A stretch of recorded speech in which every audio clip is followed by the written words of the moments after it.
All right, welcome to today's Sunday brunch edition, December the 12th, 2021. Chilly morning here in Texas. We've got some news stories to go over, some stuff that's happened this week, cruising updates, and all the good Sunday stuff, and we'll get into all of it right after this.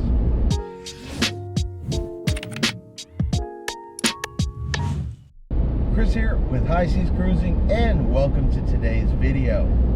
Another week of cruise news done, over, and finished. Though this week, it's definitely not been the best week for cruise news. We've definitely had better weeks than this. I mean, we started off already today with talking about the young lady who went overboard on the Carnival Miracle. The U.S. Coast Guard, the Mexican Navy, they are still searching. We don't have any new information on that story yet. It's probably going to be a couple of days before we get any real information as to the who, what, when, where, and why exactly of that, other than what we already know. And that's simply that around 3:30 in the morning, from her balcony, she went overboard on the Carnival Miracle about 35 miles from Ensenada. And at this point, that's really all we know. The incident was captured on the cruise ship security, so they do know that it did happen. But of course, like right now, everything is going to be focused on the rescue attempts, attempting to locate, find her, and then of course they're going to have to get with the family members before anything else is released to us. We had COVID on cruise ships this week. Of course, the news agencies touted it as outbreak at sea for the COVID cases that did happen on the Norwegian breakaway. And of course, there is also a story out there about COVID on the MSC Orchestra. Now, her story is a little bit different. They cut that cruise completely off when it docked in South Africa. They had the people remaining on board the cruise ship, which, I think that is a lesson they should have learned from the first time. That keeping positive COVID cases contained on a cruise ship has not worked out best for them in the past. But like I said, it's in South Africa. There are people that are off the ship. They still had some remaining on the ship. But the remainder of that cruise and cruises up through January in that area have just been completely canceled altogether.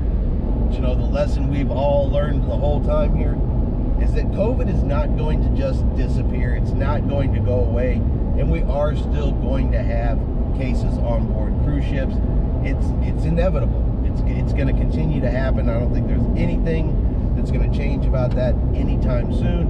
The cruise lines just have to continue following the health and safety protocols and doing the right thing, doing the testing, keeping as many people vaccinated as possible, following the health and safety procedures, just doing the right thing, keep it contained as best as possible. But I still don't think, even with the new COVID variant that's coming out, that we're going to see a stoppage of cruising. At least not like we saw before. I don't think that we will see that, at least not COVID related again. All right, we saw itinerary changes this week. We saw itinerary changes for the Norwegian Joy, where in that case, though, she actually had an additional cruise stop added at Norfolk, Virginia. We saw itinerary changes for Carnival Cruise Lines, simply because there are still islands in the Caribbean that are not yet ready to receive cruise ships. Grand Turk, not yet ready. They have to do some maintenance work there, dredge along the cruise pier, and make sure all of their health and safety protocols are up and running. But they are still expected that there should be some cruise ships there by the end of this year. Itinerary changes affecting Grand Caymans. Grand Caymans just not ready to go. And I think itinerary changes are going to continue to affect the cruise lines here well into next year. It's all going to have to be a go with the flow kind of situation. Rules, regulations, health and safety protocols at the destinations the cruise ships are going to, they're going to change, and it will affect itineraries. Just remember, in cruising, it's something that can definitely happen. It does happen, it has happened, and will continue to happen. You just got to understand That's part of cruising. Your itinerary can change, with almost no notice. And it's something you accept by simply signing your cruise contract. Look, on our last cruise, it happened to us. We didn't lose a whole cruise port, but because of bad weather when we were leaving Galveston, we were 2 hours late to Costa Maya. Still got to go there, still got to enjoy the port. We just got to enjoy it for 2 hours less. I said, it happens. Go with the flow. All right, but we did get some positive news this week. Bahamas Paradise Cruise Line, well, they've joined forces with Margaritaville Resorts and Hotels, and they are going to do Margaritaville at sea. Now they're going to start with the Grand Classica, and she is going to get refitted, redone, all in a Margaritaville style, and should begin cruising in April of 2022. Going to continue doing the same 2-day cruises from Palm Beach, Florida, down to the Grand Bahamas. So that's going to be a rebranding. Looking forward to it, and we'll have to go down to Florida and check out Margaritaville at sea. Well, in our cruising news, we are now 28 days away from our next cruise.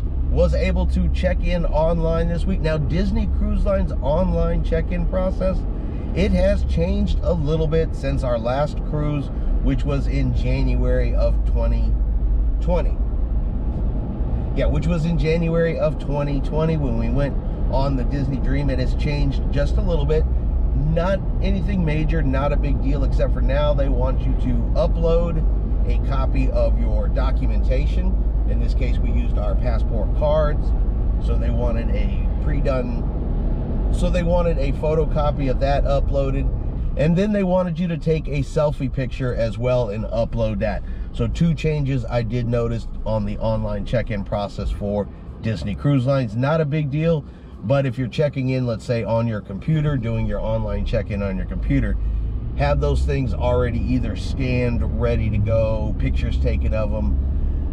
That way you don't have to go back and forth between devices like I did, because I didn't know that they were going to ask for that. Also this week, I went ahead and booked our hotel for the night before our cruise down in Galveston. This time we are going to be staying at the Harbor House. Now, if you're familiar with Galveston, you've ever sailed out of Galveston before, the Harbor House is right there on Pier 21. I've shot several videos of cruise ships departing from Pier 21, and it is right there within walking distance of the cruise port. So it's a nice thing. They do offer the cruise parking there. I want to say it's $17 a day, I believe. I'll have to double check and confirm all that. But you can park there the night before, stay the night in the hotel. You can watch the cruise ships leave, watch cruise ships come in the morning. Several restaurants in the area. Then, like I said, you leave your vehicle there and you can just walk right next door to the cruise terminal. Don't need any other type of transportation. So we booked that one. That way, like I said, we can just walk right over there, get on the cruise ship. When we're done, boom, walk right back over and get into our vehicle. Don't have to worry about any port transportation. Now, I do realize, and I probably should have said this back at the beginning of the video, I know I had said there would be no Sunday brunch video this week, simply because I was supposed to be in North Carolina for a graduation. Well, for circumstances beyond my control and my daughter's control, there was an issue with the college. Graduation moved from this weekend at the last minute for her and is now going to be in May of 2022. So went ahead and canceled the North Carolina trip. Was a little bit there at the last minute, but it turned out not to be that much of a problem. The airfare I had paid through Delta, they basically gave me future air credit, you know, like future cruise credit. So that money's still right there. I have till the end of next year to use that. And we're just going to apply that when we fly out there in May for her graduation. Nice thing about that is Tiffany will actually be able to go with me on that trip. So we'll both be able to be there. So in a way, it's kind of worked out a little bit better, and the weather will be a little bit nicer out there at that time too. All right, so that is going to be our Sunday brunch edition for this week. I know we're just getting closer and closer to Christmas. Hope everybody is looking forward to that. Going to have an opportunity to spend time with family and friends, or even better yet, hopefully be out on a cruise ship because that's where we'd all like to be for Christmas, I'm sure. I know that's where I would like to be. Not gonna happen this year, but you never know. So I hope everybody enjoys their weekend. Everybody have a great one. If you've enjoyed today's video, do me a favor, give it some thumbs up. Have yourself a great day. And like always, we will see you out on the high seas.